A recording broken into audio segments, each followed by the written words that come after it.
Hello guys, update ko yung yung tinanim ko last week and exactly 7 days niya ngayon. Bale, chinek ko siya kanina.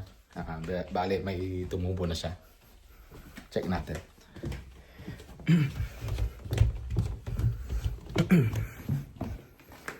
Ito, check ko para pakita ko rin sa inyo. Ayan na siya. Ayan, ito yung beans. Beans pa din yan. Tapos beans din to na yung sili. Nandyan din. Ito yung kamatis. Tapos din yun din yung beans. Bale, nilipat ko siya. Dati nandito siya sa pwesto na dito.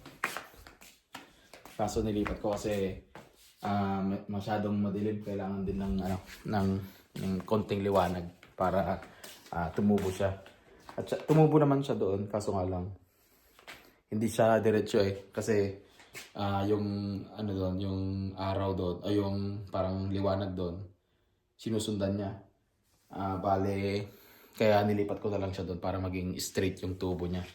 Pangit naman kasi parang pahiga na siya nung nilagay ko sa sulok. Kaya ayun, pwede ko na siyang i-transfer. Yeah, check natin ulit. Ayan.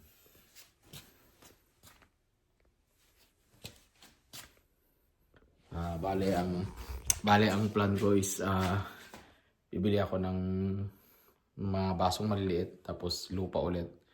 Itatransfer ko muna siya doon kasi masyado pang maaga na i-direct ko siya sa lupa kasi medyo malamig pa sa labas.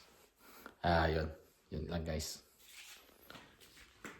Yun. Hello guys, bale yun nga, lumabas ako para bumili ng lupa at saka baso para i-transfer tong mga seedlings ay itong mga tumubo na tinanim.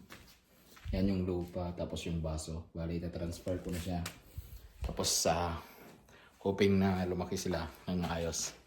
Ayun, update ko na lang kayo pagkatapos ng transfer ko.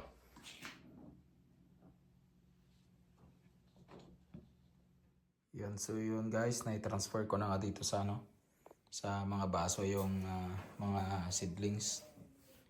Ayan. Bali, hintayin ko muna siyang lumaki-laki bago ko i-transfer direct sa lupa kasi na-snow pa.